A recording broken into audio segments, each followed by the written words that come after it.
जय हिंद दोस्तों, मैं पीयूष सिंह एक्टिव ब्रेन में आप सबका स्वागत करता हूं। आज मैं लेकर आया हूं संज्ञा। इससे पहले मेरा वर्णमाला का चैप्टर हो चुका है। देखिए, सीटेट वाले चाहे आपका सीयूटी वाले हों, चाहे आगामी परीक्षा जो भी हो, अभी जो होने वाला है हाल फिलहाल में, उनके लिए मैं बता रहा हूं कि जो ये चैप्टर है ना, आपके लिए महत्वपूर्ण हो जाता है। देखिए, आपको देखने को ये मिल जाएगा कि अभी जो पुलिस का पेपर हुआ था, जो अभी लीक हो गया है, उसमें आप देखेंगे तो संज्ञा से आपको देखने को मिलेगा कि प्रश्न 1-2 आए हैं। तो आते हैं अपने टॉपिक पे। तो ये जितने भी कॉम्पिटेटिव एग्जाम हैं उनके लिए बहुत बड़ा महत्वपूर्ण है चैप्टर ये। आते हैं अपने टॉपिक पे। देखिए, संज्ञा किसे कहते हैं। सबसे बड़ी बात है कि संज्ञा किसे कहते हैं, इसके बारे में जानेंगे।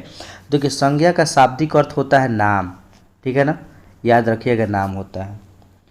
और देखिए, संज्ञा आपका विकारी शब्द है। कौन सा शब्द है? संज्ञा आपका विकारी शब्द है। विकारी शब्द, देखिए, विकारी शब्द हम उसे कहते हैं जिसे लिंग, ठीक है, लिंग, वचन, कारक के अनुसार परिवर्तन जिसमें होता है उसे हम विकारी शब्द कहते हैं। ठीक, तो ये बातों को पता चल गया। जिसमें परिवर्तन होता है लिंग वचन के कारण के अनुसार उसे हम विकारी शब्द कहते हैं। संज्ञा एक विकारी शब्द है। बात समझ में आ गया ना आपको? अब आते हैं हम संज्ञा की परिभाषा को देखेंगे यहाँ पे। तो संज्ञा की परिभाषा देख लीजिए आप। देखिए, संज्ञा की परिभाषा, संज्ञा का शाब्दिक अर्थ होता है, ठीक है, संज्ञा का शाब्दिक अर्थ होता है नाम, किसी व्यक्ति, गुण, प्राणी व जाति, स्थान, वस्तु, क्रिया और भाव के आदि को नाम को क्या कहते हैं? संज्ञा कहते हैं। बात समझेगा? कभी भी देखिएगा, नाम हो गया, ठीक है, किसी भी व्यक्ति को हो गया, गुण हो गया, प्राणी हो गया, जाति हो गया, स्थान हो गया, वस्तु हो गया, क्रिया हो गया, भाव हो गया, ये सब नाम जितने भी हैं उन्हें हम क्या कहते हैं? संज्ञा। संज्ञा का आपको पता है कि नाम क्या होता है? शाब्दिक अर्थ होता है नाम। ये चीज़ आपको पता है, तो इसीलिए इसको एकदम अच्छे से नोट कर जाइए।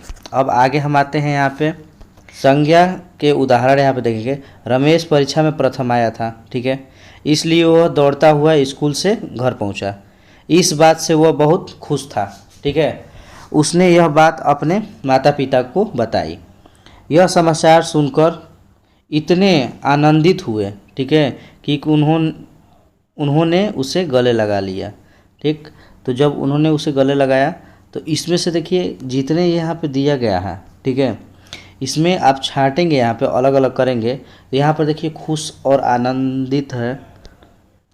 ठीक, ये क्या है? भाव है। खुशी ये क्या होता है? भाव होता है। एक आनंद क्या है? भाव होता है। रमेश नाम है, माता पिता एक व्यक्तिवाचक संज्ञा हो जाएंगे, ठीक, स्कूल या घर स्थान हो जाएगा, सुन, गले लगाया, एक क्रिया हो जाएगी। तो ये इसी प्रकार से क्या होता है? संज्ञा। संज्ञा के कितने प्रकार होते हैं? 5 प्रकार के होते हैं। तो इसीलिए इसको ऐसे बताया गया कि आपको अच्छे से समझ में आ गया। बात समझ में आ गया? अब कोई ऐसा लाइन दिया रहेगा, ऐसे इतना लाइन दिया गया, अगर इसमें से कहा जाएगा कि संज्ञा बताइए, तो आप ऐसे निकाल देंगे संज्ञा कि हाँ, रमेश एक संज्ञा है। कौन सा संज्ञा है? तो व्यक्तिवाचक संज्ञा है। बात समझ में आ गया? इसी तरह से, ठीक। अब आते हैं आगे हम संज्ञा के भेद। तो संज्ञा के भेद देख लीजिए, जातिवाचक संज्ञा, ठीक है, जातिवाचक संज्ञा, भाववाचक संज्ञा, व्यक्तिवाचक संज्ञा, समूहवाचक संज्ञा और द्रव्यवाचक संज्ञा। ठीक है, ये थोड़ा इधर हो गया, संज्ञा भाववाचक, संज्ञा व्यक्तिवाचक हो गया है, लेकिन ये चीज़ जो होगा ये इधर होगा, ये यहाँ पे आगे नहीं होगा, ठीक है। अब आते हैं आगे, देखते हैं, पहले जानेंगे जातिवाचक संज्ञा के बारे में। ठीक, जातिवाचक संज्ञा किसे कहेंगे? देखिए, जिस संज्ञा शब्दों से एक ही प्रकार के, ठीक है, जिन संज्ञा शब्दों से एक ही प्रकार के वस्तु तथा व्यक्तियों का बोध हो, ठीक है, वस्तु तथा व्यक्तियों का बोध हो, उसे क्या कहेंगे? जातिवाचक संज्ञा कहेंगे। जैसे मैं एग्जाम्पल में मैं ले लेता हूँ, लड़का हो गया, वकील हो गया, नदी हो गया, मनुष्य हो गया, कुत्ता हो गया, गाय हो गया, ठीक है, गांव हो गया, बकरी हो गया, नगर हो गया, पर्वत, सुंदर, गरीब, पहाड़, ये जितने भी सब नाम है, जैसे घर हो गया, लड़की हो गया, पशु, पक्षी, मंत्री, ठीक है, ये सब क्या हो गया? राज्यपाल, जितने भी पद वाले, राज्यपाल हो गया, प्रधानमंत्री हो गया, राष्ट्रपति हो गया, ये जो पद वाले हैं, ये सब चीज़, ज्वालामुखी, तूफान, वर्षा, भूकंप, ये सब जितने भी शब्द आ जाएंगे सब जातिवाचक आ जाएंगे। जैसे यहाँ आप एग्जाम्पल यहाँ पे देख सकते हैं, ठीक है, तालाब, पहाड़ दिया गया है, आप यहाँ पे देख सकते हैं। ठीक, एकदम समझ में आ गया। अब आते हैं आपका अगला हम क्या है, भाववाचक संज्ञा आपको, ठीक है, उसे किस भाववाचक संज्ञा किसे कहते हैं। तो देखिए भाववाचक संज्ञा कहते हैं कि छोटे से मैं बता रहा हूँ मैं, जिन संज्ञा शब्दों से, ठीक है, जिन संज्ञा शब्दों से व्यक्ति व वस्तु के गुण धर्म दशा आदि के बोध होता है, उसे क्या कहते हैं, भाववाचक संज्ञा कहते हैं। ठीक है, भाववाचक संज्ञा किसे कहते हैं। जैसे उदाहरण देख लीजिए, यहाँ पे भाव में गर्मी हो गया, सर्दी हो गया, मीठा हो गया, ठीक है, खुशी हो गया, हरियाली हो गया, सुगंधित हो गया, ये सब क्या चीज़ है, ये सब भाव है। ये आपके अंदर से, भाव एक ऐसा चीज़ है ना कि कभी आपको दिखेगा नहीं, याद रखिएगा, भाव एक ऐसा चीज़ है कि दिखेगा नहीं आपको, तो वो चीज़ क्या होता है, भाव हो जाता है। बुढ़ापा हो गया, मोटापा हो गया, ठीक है, ये लंबा हो गया, क्रोध हो गया, ये सब क्या, मनुष्यता हो गया, मित्रता हो गया, ये सब क्या है, भाव है, जो कि आपको दिखेगा नहीं। ठीक है, वो क्या हो जाएगा, जो आपको दिखेगा नहीं वो क्या हो जाएगा, भाव हो जाएगा। ठीक है, बात समझ आ गया। एक एक लाइन में क्लियर करते जा रहा हूँ यहाँ पे। अब आते हैं अगला, जैसे कि यहाँ पे भाव के बारे में खूब अच्छे से बता दिए हैं, भाव किसे कहते हैं। ठीक, अब आगे हम आते हैं यहाँ पे, देख लीजिए यहाँ पे भाव जो वाचक संज्ञा होती है, इसे हम कितने प्रकार से बनाया जा सकता है। जातिवाचक से भी भाववाचक बनाया जा सकता है, सर्वनाम से भी बनाया जा सकता है, विशेषण से भी बनाया जा सकता है, क्रिया से भी बनाया जा सकता है। याद रखिएगा, चारों चीज़ से बनाया जा सकते हैं। बात समझ में आ गया ना। अब यहाँ पे बना के मैं दिखा भी देखता हूँ। देखिए यहाँ पे, जैसे मान लीजिए कि मित्र है, तो मित्र से मित्रता बना है, ये जाति है। मित्र क्या है, एक जात है, और इससे मित्रता बन गया। पुरुष क्या है, जाति है, पुरुषत्व बन गया। ठीक है, पशु से पशुता बन गया, ये सब क्या है, जाति हैं। सेवक से सेवा हो गया, नारी से नारीत्व हो गया, भाई से भाईचारा हो गया, ये सब क्या है, जाति से भाववाचक बनाए गए हैं। एकदम समझ में आ गया। यहाँ देखिए, जैसे देखिए यहाँ पराया से परायापन हो गया, ठीक है, पन लगा दिए यहाँ पे तो बन गया। स्वर से स्वरस्व हो गया, ठीक है, निज से निजत्व हो गया, तो ये आपका सर्वनाम है। ठीक, सर्वनाम से चेंज किया गया है।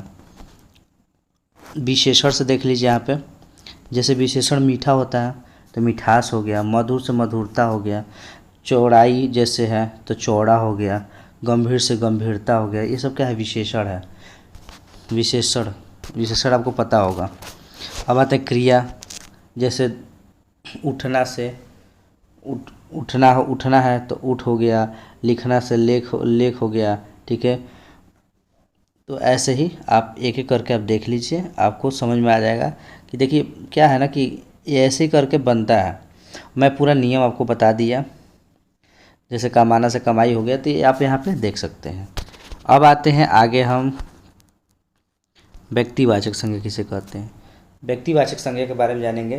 तो व्यक्तिवाचक संज्ञा जो हो जाता है, देखिए व्यक्तिवाचक संज्ञा ऐसे संज्ञा शब्द जो किसी एक व्यक्ति, ठीक है, वस्तु एवं स्थान का बोध कराए। वस्तु एवं स्थान का क्या कराते हैं, बोध कराते हैं, उसे हम क्या कहते हैं, व्यक्तिवाचक संज्ञा कहते हैं। बात समझेंगे। जैसे कि किसी का नाम सुनील, अनिल, राधा, कृष्णा, मोहन, सुरेश, यशपाल, जितने भी नाम है, ग्रंथ के नाम जितने आपके ग्रंथ के, रामायण, भगवत श्रीमद् भगवत गीता, भारत नाम, भारत, दिल्ली, बम्बई, आगरा, बलिया, रसड़ा, ये जितने भी नाम हैं, ठीक है, स्थान के नाम हो गए, तो ये सब क्या हो जाएगा, रामायण हो गया, गीता हो गया, श्रीमद् भगवत गीता हो गया, जैसे, तो ये सब जितने भी सब हैं, ये आपके क्या व्यक्तिवाचक संज्ञा हो जाएंगे। बस समझेगा, व्यक्तिवाचक संज्ञा। जैसे यहाँ दिया गया है दिल्ली, गोवा, जितने भी, रसड़ा, बलिया, मऊ, आगरा, गाजीपुर, ये सब क्या हो जाएंगे, व्यक्तिवाचक संज्ञा हो जाएंगे। तो आपको व्यक्तिवाचक संज्ञा अच्छे से समझ में आ गया। ठीक है, अब आते हैं द्रव्यवाचक संज्ञा के बारे में जानेंगे। तो द्रव्यवाचक संज्ञा किसे कहते हैं, इसके बारे में जानेंगे। देखिए, जिस संज्ञा शब्दों से किसी धातु या द्रव का बोध हो, ठीक है, द्रव का बोध हो, उसे क्या कहेंगे, द्रववाचक संज्ञा कहते हैं। जैसे सोना, चांदी, लोहा, पीतल, ठीक है, तेल, दूध, बात सुनिएगा, तेल दूध हो गया आपका, गेहूं हो जाएगा, चावल हो जाएगा, ऐसे कोयला हो गया, घी हो गया, तेजाब हो जाएगा, ठीक है, डीजल हो जाएगा, पेट्रोल हो जाएगा, सब जितने भी आपको देखने मिलेंगे सब द्रववाचक है, जिसे हम क्या कर सकते हैं, नाप सकते हैं, तौल सकते हैं। ठीक है, जिससे नापा तौला जा सकता है उसे क्या कहते हैं, द्रववाचक संज्ञा कहते हैं। तो ये भी एकदम अच्छे से समझ में आ गया होगा। ठीक, अब आपको आते हैं समूहवाचक संज्ञा। यहाँ देख रहे समूहवाचक संज्ञा, समूहवाचक नहीं लिखा गया था, समूहवाचक नहीं बताया गया था। देखिए समूह, समूहवाचक या समुदायवाचक, समुदायवाचक। देखिए समूहवाचक या समुदायवाचक किसे कहते हैं? जिन संज्ञा शब्दों से व्यक्ति एवं वस्तु के, ठीक है, व्यक्ति एवं वस्तु के समूह या समुदाय का बोध होता है, उसे क्या कहते हैं?